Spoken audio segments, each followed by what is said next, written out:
Antes da próxima pergunta, Roberto e Vanessa, agora sim eu vou derrubar vocês duas aqui, tá? E a Nicole, esse é um strike agora. Pá, jogava muito boliche, era uma delícia quando você jogava a bolinha e os 10 pinos iam para o espaço. No começo da entrevista, a Roberta mencionou que o Brasil é o 8º país, né? 8º país em número de suicídios do mundo, tá? O que, Roberto e Vanessa, o Brasil pode aprender? Vocês têm de cabeça quem é o primeiro ou não? Não lembro quem é o primeiro? Tá, mas o que, já que vocês são do tema, vocês estudam o tema, o que a gente poderia trazer, né, de conhecimento, de embasamento para cá, né? Porque o Brasil, no PISA, nós somos o 100º, 70º, não sei o quê. Nós somos tudo horrível, sempre nós estamos lá embaixo. O que a gente pode fazer, né, para que esse índice, a gente saia dessa posição de 8º? Nós não somos o primeiro, mas somos o 8º, né? O que a gente pode fazer para descer essa classificação em termos de país? Porque estatísticas, vocês têm poucas estatísticas. O que eu vou botar o dedo na ferida, tá? O que o Conselho Federal de Psicologia tem de material, tem de dados para que vocês, psicólogos, possam atuar em prol de reduzir esse vexaminoso, esse vexatório número da gente ser o 8º país em número de suicídios no mundo? Tem alguma coisa?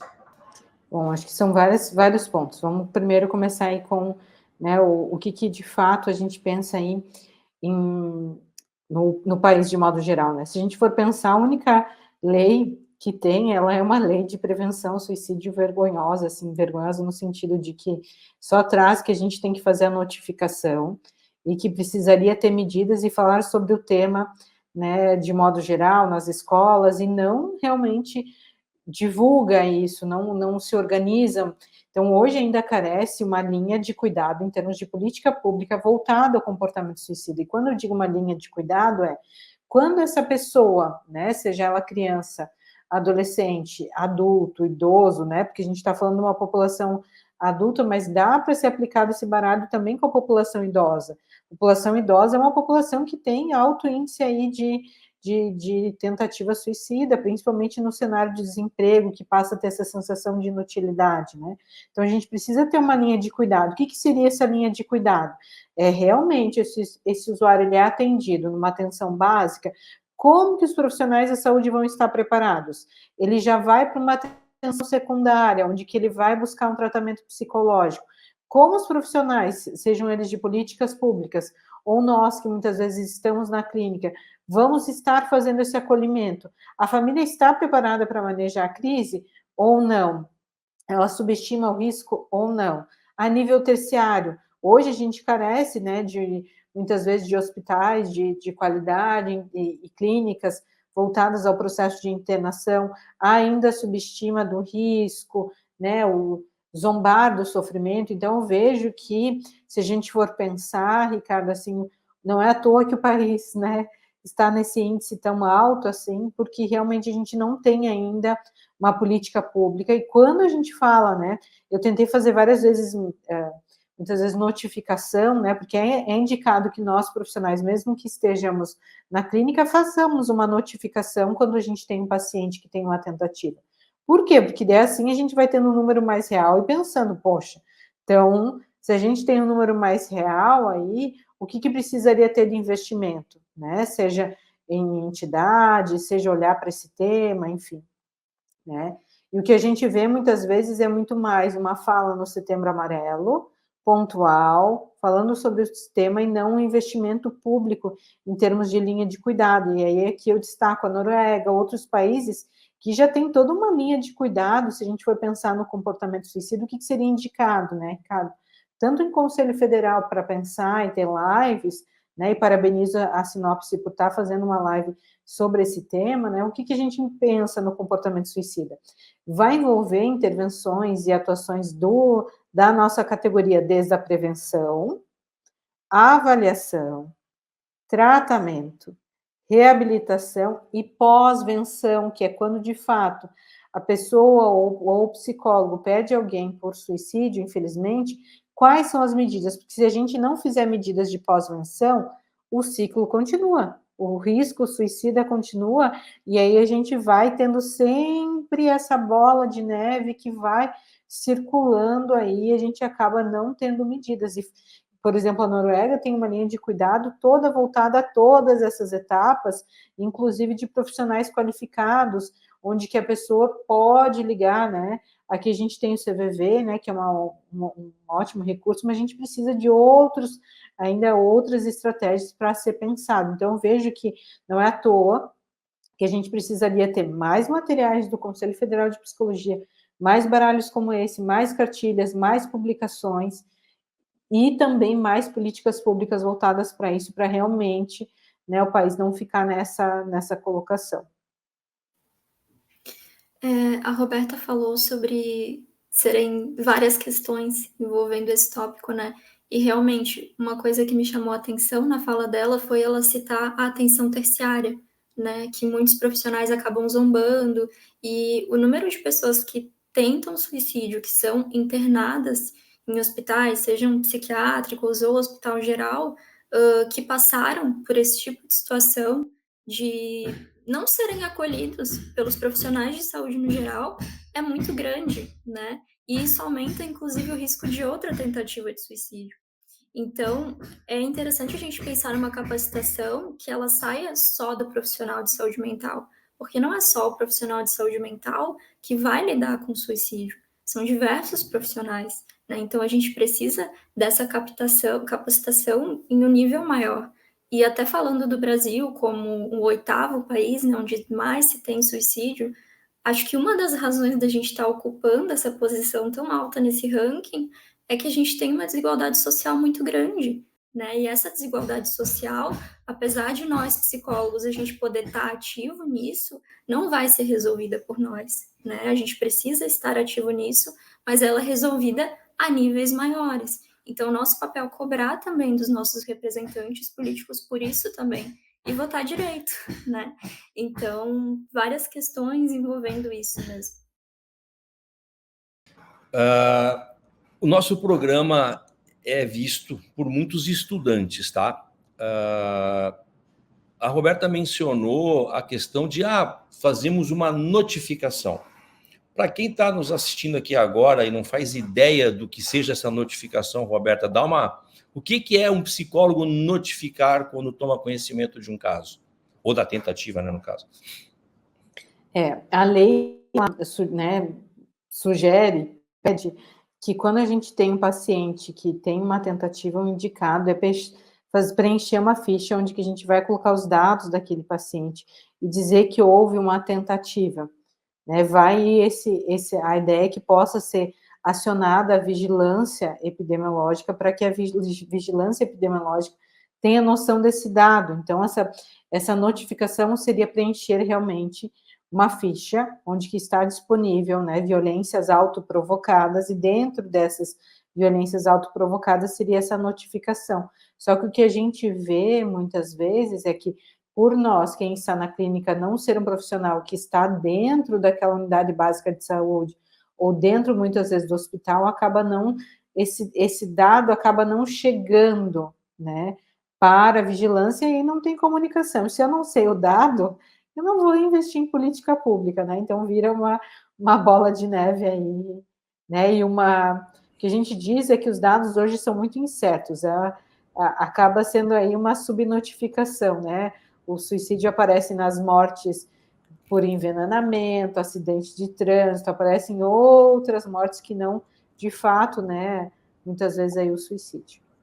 É que, de fato, no Brasil não existe estatística, né? Vamos mudar a real aqui. A gente não mora na Suíça nem na Noruega, a gente mora no Brasil. E no Brasil, estatística não existe. Então, a Vanessa fez o comentário, tem a ver com tal coisa, tal coisa, tal coisa. A gente não sabe, gente. Eu vou dizer para vocês bem claramente, porque na minha casa aconteceu isso. Eu perdi minha filha com 13 anos, tá? Que não tinha nada, absolutamente nada. Nós estamos aqui conversando, tá? Eu poderia fazer check, assim, isso aqui, não. Hoje eu estou falando firme e forte aqui, que lá se vão 22 anos, mas ainda assim eu tenho meus dias de né, de sentir o cutuco, mas hoje eu estou mais à vontade para falar com vocês. Até para dizer, olha, ok, existe um modelo, existe o quê? Mas existem casos que você simplesmente fala, cara, da onde? Então, gente, o tema é sério, o tema é espinhoso, eu falo porque eu passei pela experiência, né? E não se dá o devido valor para ele. As sinopses, até agradeço, Roberto, o teu comentário da sinopse da Espaço, é o Espaço para o Baralho, e para N livros, eu tenho vários aqui, não vou pegar, mas vocês sabem, N livros sobre o tema.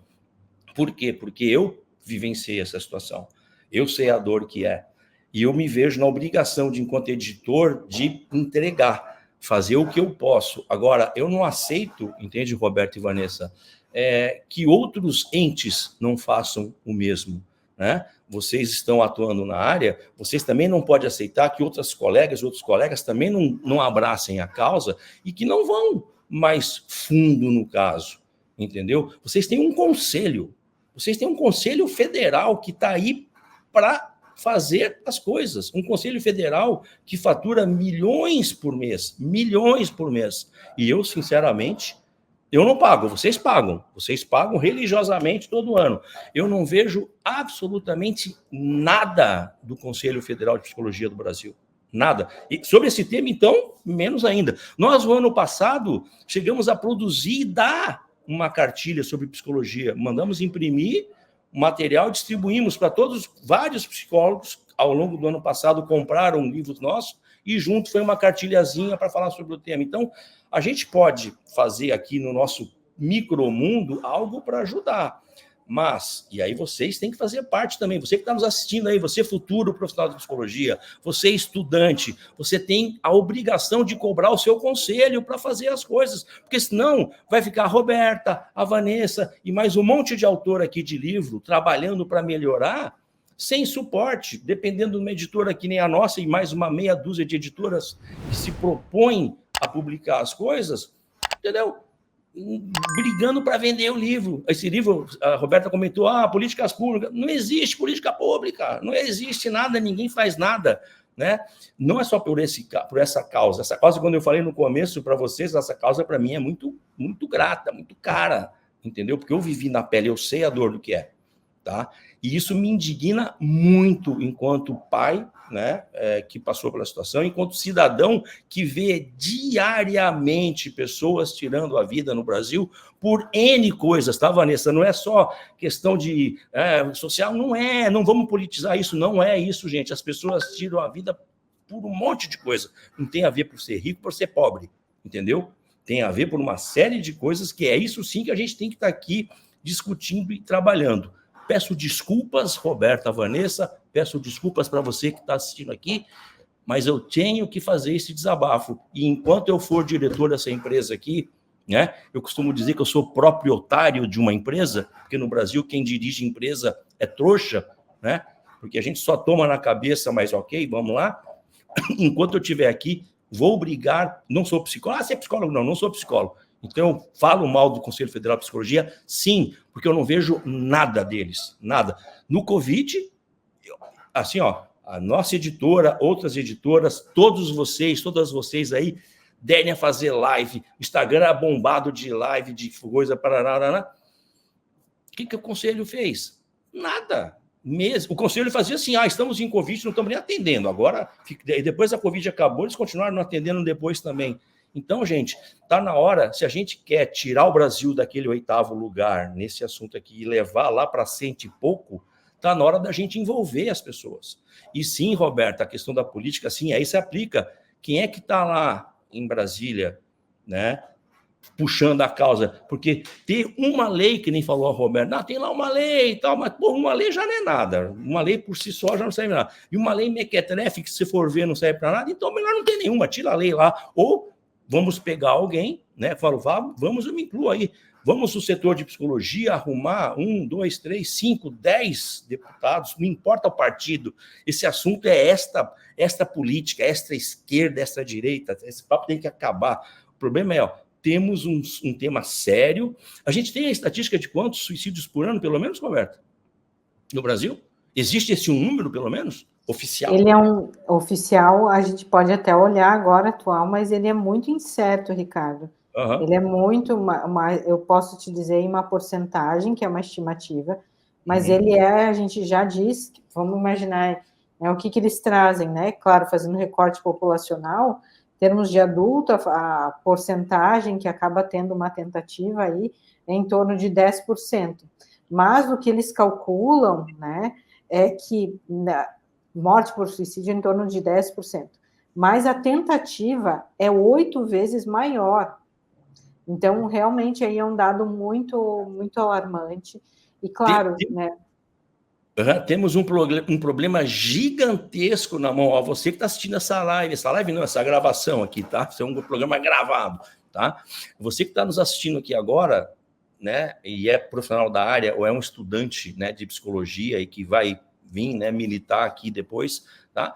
Vocês têm que abraçar a causa, entendeu? Não é, setembro amarelo, é lindo, janeiro branco, fevereiro, não sei, bota uma cor, aí fica aquele papo, não vou dizer que é papo furado, não vou desmerecer, porque não, pelo menos se fala, pelo menos a grande mídia discute, você vê alguma movimentação, mas aí passa. No Brasil é tudo assim, tem aquele momento, aí passa.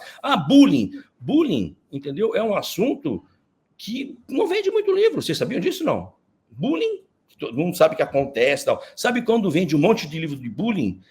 Daqui a um tempo vai acontecer, com certeza sempre acontece, vai dar um caso horrível em alguma escola, alguma criança vai não sei o quê, aí virou notícia. Nossa, aí pronto, aquilo ali virou notícia, aí os livros de bullying fazem assim, ó, aí o assunto não se parou o bullying nas escolas, ou fora delas. O assunto continua, mas não se fala, né? Não se discute melhoria, então a coisa cai um pouco no esquecimento. Mas suicídio não, por quê? Porque suicídio não se fala. É um assunto que, né, ele fica quietinho. Então, 10% e 8 vezes mais, pelo amor de Deus, Roberto e Vanessa, a gente tem muita coisa para fazer, hein? Temos muito baralho para explicar, para entregar, para fazer chegar nas mãos dos profissionais aí da área. Aliás, outra pergunta que está fora de contexto, coitada da Ana Nicole, deve estar arrancando os cabelos lá. Uma pergunta para vocês. Na medicina, existem os especialistas, né? Se bobear, já tem especialista para operar dedo mindinho, tudo é especialista, tal, mamamá. Na psicologia, vocês acreditam, por exemplo, que existiria um nicho, existiria uma possibilidade, porque o Brasil não para de formar psicólogo, né? O número agora já está gigantesco. Passou de 500 mil já, 520 e poucos mil, última vez que eu entrei no conselho ali para pegar os dados. Vocês acreditam que vou chamar de mercado, porque é uma relação de pessoas interessadas e pessoas fornecendo um serviço, justificaria que profissionais se dedicassem a estudar mais a miúde, pegar os livros que tem no Brasil, que não são muitos, mas que já são alguns, estudar fora, fazer curso fora, para se especializar no tema, já que essa demanda está crescendo tanto? Vocês acreditam que seria possível isso?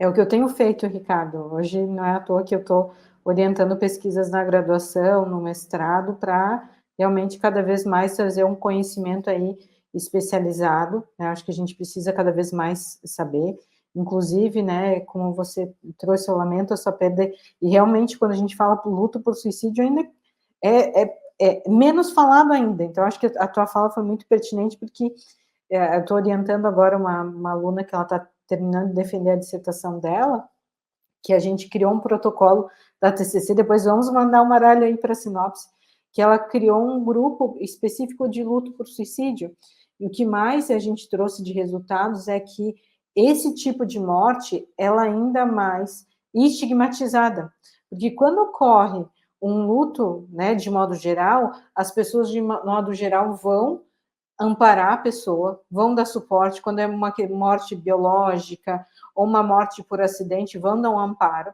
E quando ocorre por suicídio, o que as pessoas acabam falando? Tá, mas o que houve? Tá, mas tu não sabia?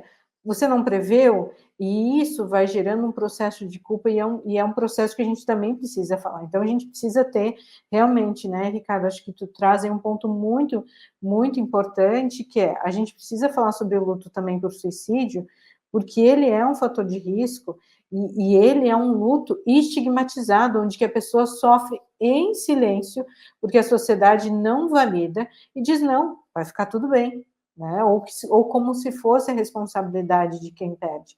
E isso é muito difícil. Então, pensando em todo esse processo, tem vários hoje, tem alguns pesquisadores aqui no Brasil que têm se dedicado, né, para estudar o comportamento suicida de modo geral, desde a prevenção até a pós-venção, que é necessário.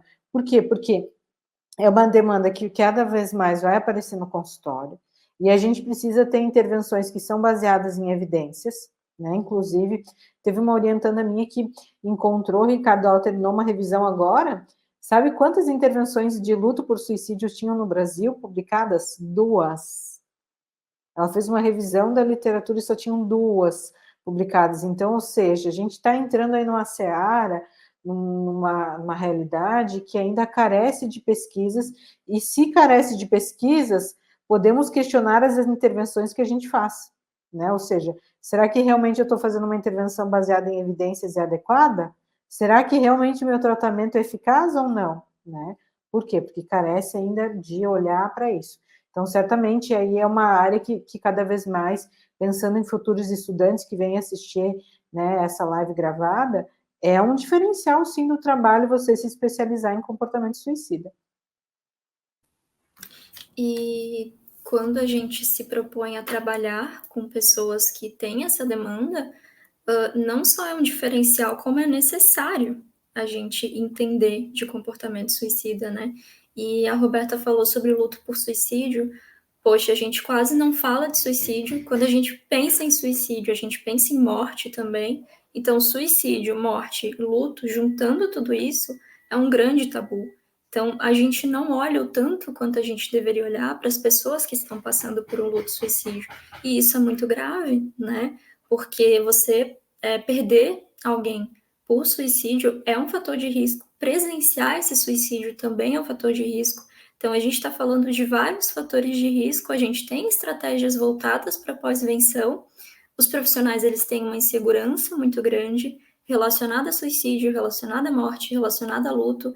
Então, a gente precisa, sim, se especializar, né? A gente precisa ir atrás do conhecimento que é necessário para conseguir trabalhar com essas demandas. É fato, pessoal. A entrevista tomou um outro rumo. Quem está assistindo o programa inteiro deve ter perdido até um pouco o roteiro da coisa. Estávamos falando e vamos para um outro caminho, mas sim, acho que é importante deixar isso registrado, porque hoje, né, com o advento da internet, a gente tem a condição de publicar um vídeo desse e, de repente, ele furar uma bolha e viralizar para levantar o assunto em si, né?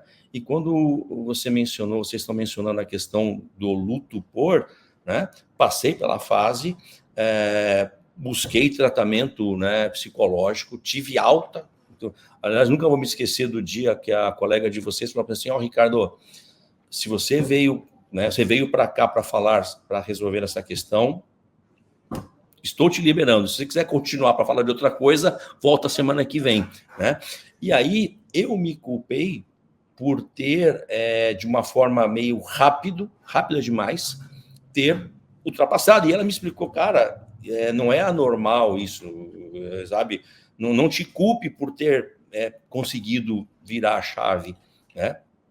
E seguir, né? Cada um tem um tempo para maturar a situação, né? E eu consegui. Quando eu falo rápido, eu não vou me lembrar agora quanto tempo foi, mas eu fiquei assustado, tá? Mas sim, além disso, também tive o apoio de grupos de pais que perderam filhos, que também é de uma outra situação, né? Pais perderem filhos muito jovens. Então, você, lá em São Paulo, na época, eu tinha um cliente meu que tinha perdido uma filha, né? Um filho, por uma questão de saúde, e ele nos levou para um grupo, né? Um grupo de pais. Então, a gente teve todo um acolhimento excelente, o trabalho. Pessoas, não era um grupo oficial, não, era um grupo de pais que até viraram amigos, né, entre si. Eu até me distanciei desde que eu vim morar no Sul e perdi um pouco o contato. Mas enquanto estive em São Paulo, a gente mantinha uma relação de amizade, acolhendo outras pessoas, né? Mas isso sim é importante. E Roberto e Vanessa, e você que está nos assistindo aí, conte com a sinopse. tá? Para falar do assunto, para publicar material do assunto. Ah, não vende, não tem problema, não estou preocupado se vai vender 1 milhão de exemplares. Não, mas se um produto que a gente fizer aqui salvar uma única vida, já valeu o trabalho. Essa é a questão. É debater o assunto, mostrar que o assunto faz parte, sim, do dia a dia, né? Faz parte, sim, do dia a dia de muita gente, de muitas famílias do Brasil como um todo, e que a gente tem que fazer algo. Ah, nós vamos erradicar? Não, mas a gente pode diminuir, né? E sair desse 8º lugar para, sei lá, 90º lugar. Já é um lucro. Se sair do 8º para o 11º, já está valendo. A gente está salvando vidas, né? Então, conte com a gente e vamos voltar. Oi, gostou desse vídeo? Aqui e aqui existem mais 2 links para você continuar assistindo um excelente material sobre psicologia. E aqui embaixo, um cupom de desconto para você comprar em nosso site. Tchau!